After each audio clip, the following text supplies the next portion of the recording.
السلام علیکم ورحمۃ اللہ وبرکاتہ۔ آپ ایزوم کریں کہ کسی کار میں یا بس میں سوار ہیں اور آپ کسی سفر پہ ہیں، تو جب تک بس چلتی ہے نارمل کنڈیشن میں کسی طرح کی کوئی حادثہ کا یا کسی ایکسیڈنٹ کا انسان کے اندر گمان بھی نہیں آتا ہے، اور انسان یہ دعا کرتا ہے کہ اللہ تعالیٰ اس کو عافیت سے خیریت سے پہنچا دے۔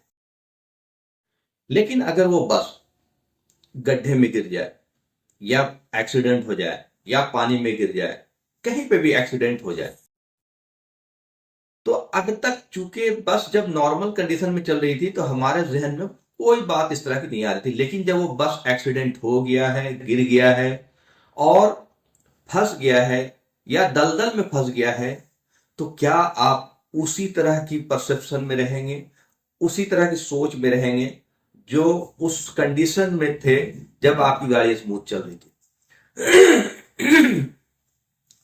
اگر کوئی کہے کہ میں اسی سوچ میں رہوں گا تو یہ تو سب سے بڑی بیوقوفی ہے، یعنی جاہلیت کی انتہا ہوگی۔ جاہل سے جاہل انسان کا دماغ کام کرنے لگے گا، وہ سوچنے لگے گا کہ میں کیسے بچوں، کیسے نکلوں، اس حالت سے کیسے نکلوں، کیا کروں، ہر طرح کی تدبیر، ہر طرح کی غور و فکر وہ کرے گا جو اس نے کبھی گمان بھی نہیں کیا تھا، کبھی سوچا بھی نہیں تھا۔ وہ ساری چیزیں سوچے گا، وہ ساری چیزیں کرے گا اپنے آپ کو نکالنے کے لیے، اور بلکہ جتنے لوگ ہیں سب مل کر کے کوشش کریں گے، یا جو باہر لوگ ہیں جو دیکھ رہے ہیں وہ بھی آپ کو کوشش کریں گے، اور بغیر باہری کوشش کے آپ نکل بھی نہیں سکیں۔ میں یہ کیوں کہہ رہا ہوں؟ میں اس لیے کہہ رہا ہوں کہ ہماری گاڑی بھی، مسلمانوں کی گاڑی بھی ایسے ہی دلدل میں پھنس گئی ہے، اور ہم اگر ایفرٹ نہیں لگائیں گے، آؤٹ آف باکس نہیں سوچیں گے، ہر طرح کی تدبیریں نہیں کریں گے، تو ہم اس گاڑی کو باہر نہیں نکال سکتے۔ اب اس گاڑی کو باہر نکالنے کے لیے ہر طرح کے سولوشن چاہیے۔ تو اسی طرح انسان بھی اس دنیا میں ایک سفر پہ ہے، اس میں اسلام بھی ہے، مسلمان بھی ہے۔ ہماری گاڑی پھنس چکی ہے تو اب ہمیں ہر طرح کی تدبیر کرنی ہوگی۔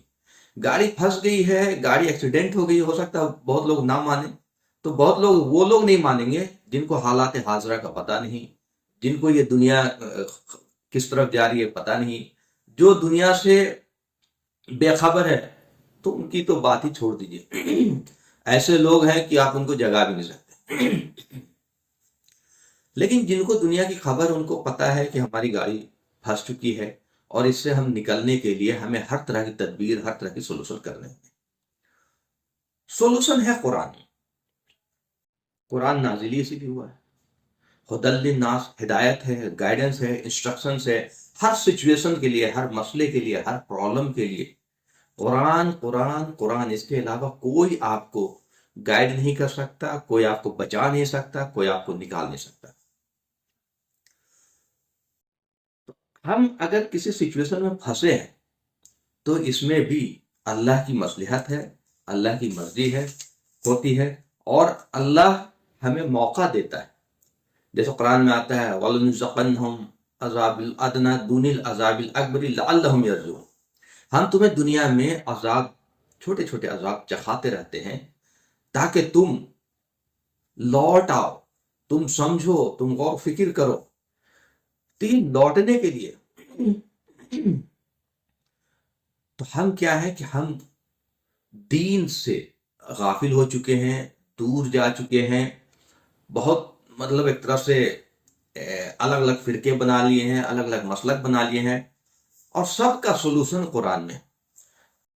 اب لوگ کہیں گے بھائی میں تو قرآن پڑھتا ہوں، آپ کون سی نئی بات بتا رہے؟ بے شک قرآن تو سب پڑھ رہے ہیں، قرآن دیوبندی بھی پڑھ رہا ہے، قرآن بریلوی بھی پڑھ رہا ہے، قرآن اہل حدیث بھی پڑھ رہا ہے، قرآن جماعتی بھی پڑھ رہا ہے، لیکن کسی کا نیت ہدایت کا نہیں ہے، سب کا نیت ثواب کا ہے۔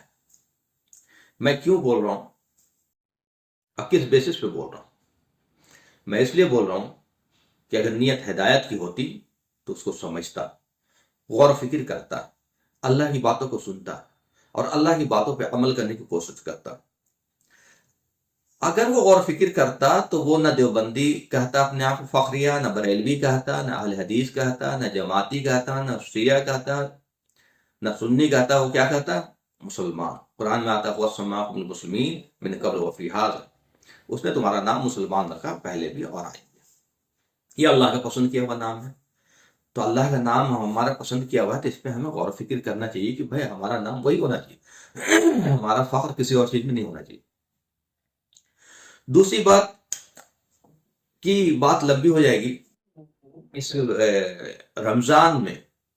رمضان میں ہمیں کون سی ایسی تدبیر کرنی چاہیے؟ جیسے میں نے پہلے بولا کہ ہماری گاڑی پھنس چکی ہے، تو پھنس چکی ہے تو ہمیں ہر طرح کی تدبیر کرنی چاہیے، اور بہت ساری ایسی تدبیر بھی ہو سکتی ہے کہ جو ہمارے ذہن و گمان میں گیا ہی نہ۔ جیسے ابھی رمضان آ رہا ہے تو لوگ مسجدیں بھر جائیں گے، تراویح کے لیے مار ہو رہا ہوگا۔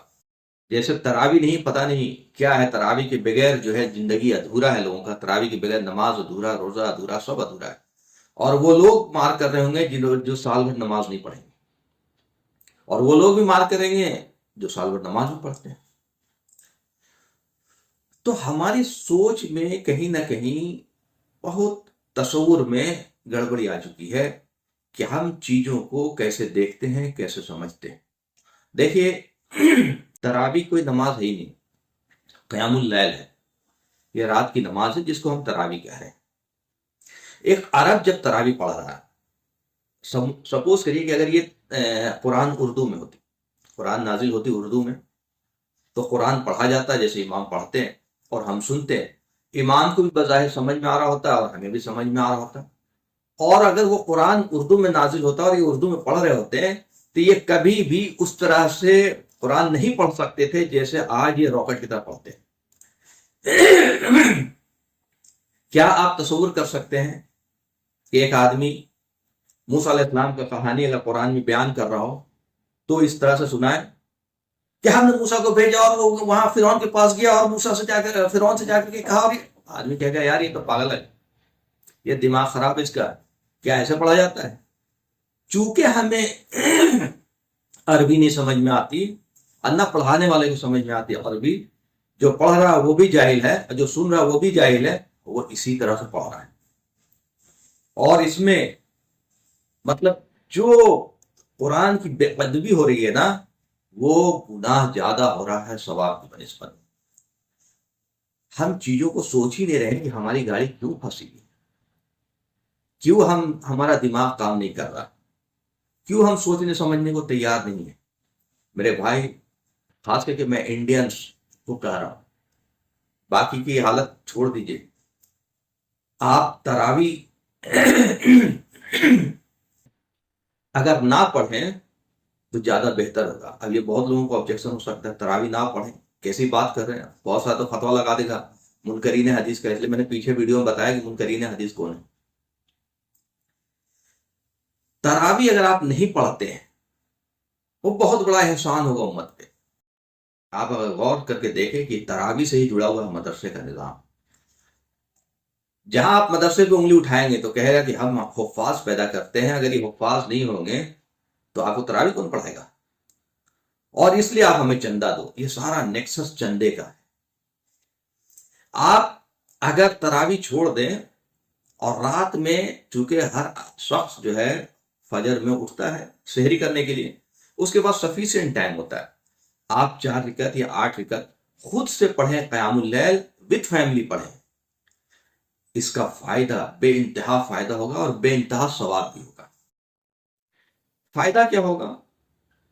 فائدہ یہ ہوگا کہ آپ چھوٹی چھوٹی صورتوں کو اگر یاد نہیں ہے تو آپ یاد کرنے کی کوشش کریں پڑھنے کے لیے، پھر آپ ان صورتوں کو میننگ کے ساتھ رٹ جائیں، جو اس کی میننگ ہے۔ آج کل تو لفظ بلفظ ترجمہ قرآن اویلیبل ہے، ٹرانسلیشن اویلیبل ہے، میننگ کے ساتھ آپ رٹ جائیں، آپ اس کو پڑھیں رات میں اپنی فیملی کے ساتھ، بیوی بچوں کے ساتھ، آپ وہ لذت محسوس کریں گے جو زندگی بھر آپ نے تراویح پڑھ کے لذت محسوس نہیں کیا۔ آپ کی وسعت اور صلاحیت اور ہے تو اور بڑی بڑی صورتیں یاد کرتے جائیے اور اس کی ٹرانسلیشن ورڈ ٹو ورڈ رٹتے چلے جائیے، آپ کو وہ لذت آئے گا اور وہ ثواب ملے گا جو تراویح سے 1000 گنا زیادہ ہوگا۔ ثواب بھی زیادہ، لذت بھی زیادہ، روحانی کیفیت بھی بدلے گی، اور آپ اللہ کے قریب اور قرب حاصل کریں گے۔ یہ جو لوگ پڑھا رہے ہیں نا تراویح، وہ خوش دلی سے نہیں پڑھا رہے، وہ تو مجبوری سے پڑھا رہے چونکہ ان کو پیسہ لینا ہے۔